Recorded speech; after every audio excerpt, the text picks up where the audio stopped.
आप सभी को स्वागत है मेरे YouTube चैनल सुधा ज्ञान गंगा में।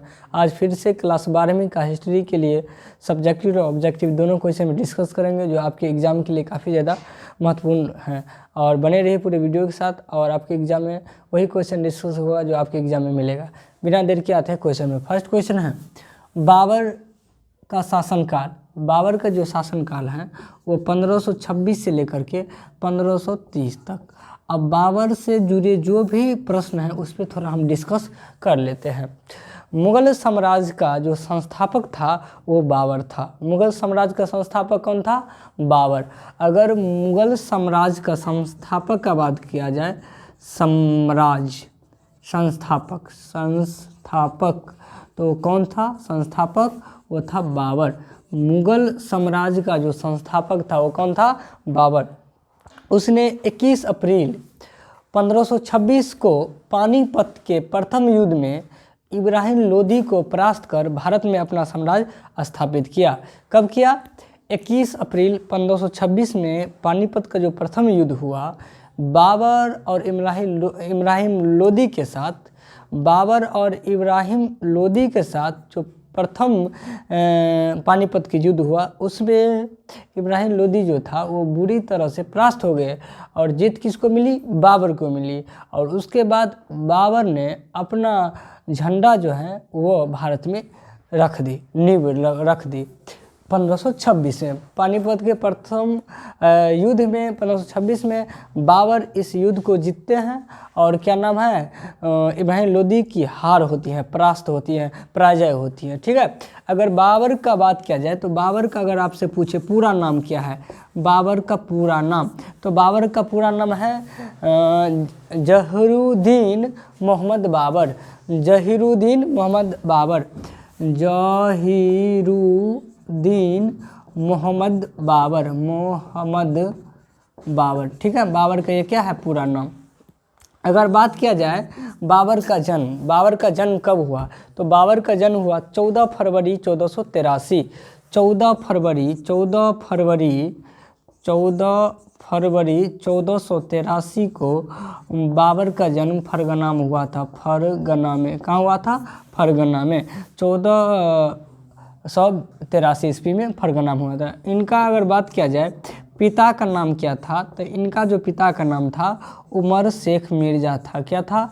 उमर शेख मिर्ज़ा। ठीक है। उमर शेख क्या था? मिर्ज़ा था। ठीक है। हुमायूं को अगर शासनकाल की बात किया जाए, ये सब शासनकाल हैं, ये सब क्या है? शासनकाल। अगर हुमायूं को शासनकाल अगर बात किया जाए तो 1526 से 1530 तक बाबर का था। हुमायूं का था 1530 से लेकर के 1540 तक। ये किसका था? ये था हुमायूं का, क्योंकि ये बाबर का संतान थे। ठीक है। अगर अकबर का बात किया जाए तो अकबर का जो शासनकाल था वो 1556 से लेकर के 1605 तक। अकबर का जो शासनकाल था वो था 1556 से लेकर के 1605 तक। ये था अकबर का शासनकाल 1556 से लेकर के 1605 तक। अच्छा, जहांगीर का बात किया जाए तो जहांगीर का अगर शासनकाल पूछे तो 1605 से लेकर के 1627 तक। जहांगीर का शासनकाल कितना था? 1605 से लेकर 1627 तक। जहांगीर का शासनकाल 1605 से लेकर के 1627 तक। उसके बाद अगला आता है शाहजहां।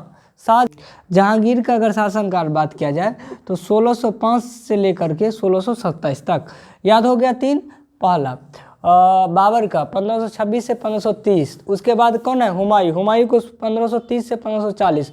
उसके बाद कौन है? हुमायूं के बाद अकबर है। अकबर का शासनकाल 1556 से लेकर 1605।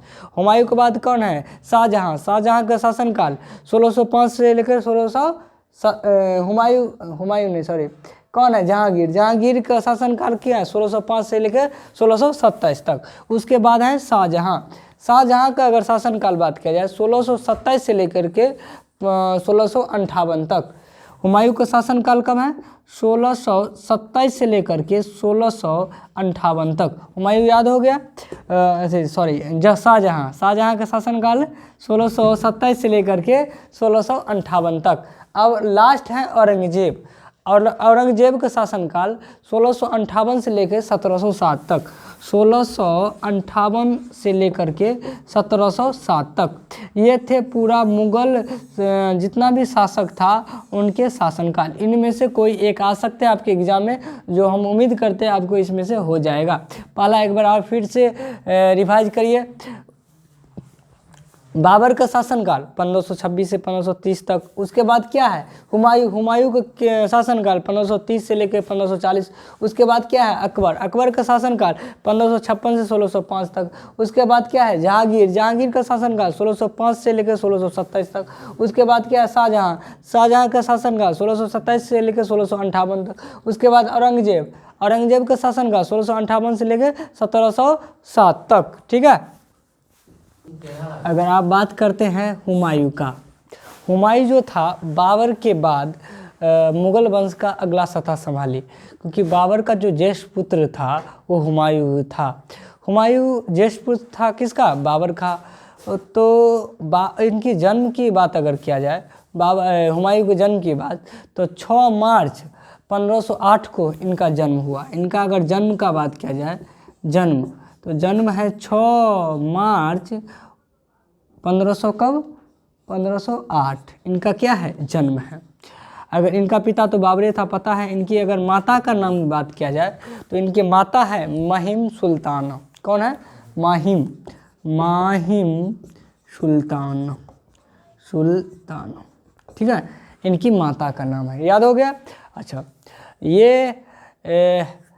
ये हेरात तैमूर शासक साके हुसैन की ये जो थी महिम सुल्तान, ये हेरात के जो तैमूरी था, हेरात की तैमूरी शासक हुसैन की बेकरा की ये पुत्री थी। कौन? महिम सुल्ताना। ठीक है। अच्छा, 19 दिसंबर 1530 को, 19 दिसंबर कब याद रखना है? 29 दिसंबर 1530 को 23 वर्ष की उम्र में हुमायूं ने राजगद्दी संभाली। कब याद रखना है डेट? राजगद्दी कब संभाली? राजगद्दी का अगर बात किया जाए, राजगद्दी तो 19 दिसंबर याद रखना, 29 दिसंबर 1530 को इन्होंने अपने राजगद्दी कितने वर्ष की उम्र में? मात्र 23 वर्ष में। कितने उम्र में? 23 वर्ष की उम्र में इन्होंने अपना राजगद्दी संभाली। अच्छा, इनकी जो एक भाई था, छोटा भाई कामरान, किनकी भाई थी? ये भाई था हुमायूं का। ये कामरान को बाबर ने पहले से ही उन्हें काबुल और गंधार दिए थे संभालने के लिए। ठीक है, काबुल और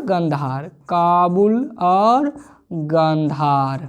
ठीक है, लेकिन ये जो कामरान थे वो बहुत ईर्ष्यालु थे। ये जो थे हुमायूं से ईर्ष्या करते थे, ये दोष भावना करते थे। कामरान अपने आप को हुमायूं की तरह समझते थे। वो एक महत्वाकांक्षी थे। कौन थे? कामरान थे। इससे काफ़ी ईर्ष्या करते थे और हुमायूं के विरुद्ध दिन प्रतिदिन कुछ न षड्यंत्र को रचते थे। ये इनके क्या थी? हुमायूं के मुख्य तथ्य बात। ठीक है। लेकिन शेर खां ने हुमायूं को अत्यधिक परेशान किया, क्योंकि शेर खां जो बिहार का एक उस समय का छोटा ही शासक था। शेर खां हालांकि 25 जून 1539 को जब चौसा के युद्ध हुआ तो उसने शेर खां ने पूरी तरह से पराजित कर दिया। किसे? हुमायूं को। कब? हुमायूं को जो पराजित किया, कब पराजित किया? 25 जून 1539। कौन युद्ध में? चौसा के युद्ध में। किसने पराजित किया? तो वो था शेर खां। कौन था? शेर खां। बिहार का ही था शेर खां। देखिए, अब शेर खां ने चौसा युद्ध में 25 जून 1539 में चौसा का जो युद्ध हुआ, पराजित किसको कर दिया? हुमायूं को।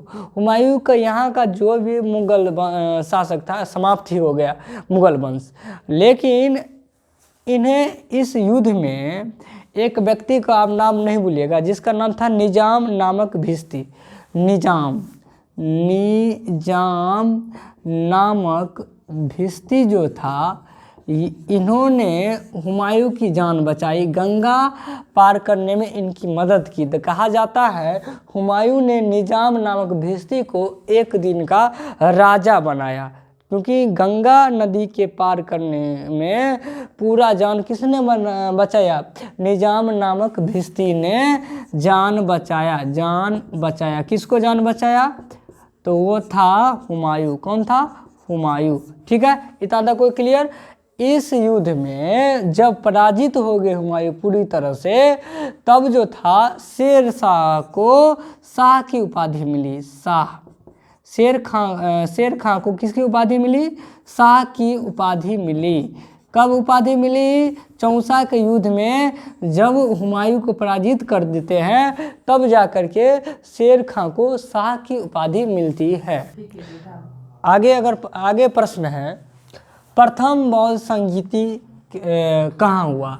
अगर संगीति का बात किया जाए तो संगीति का अर्थ होता है साथ साथ गाना। क्या होता है? साथ साथ गाना। संगीति का अर्थ क्या होता है? साथ साथ गाना।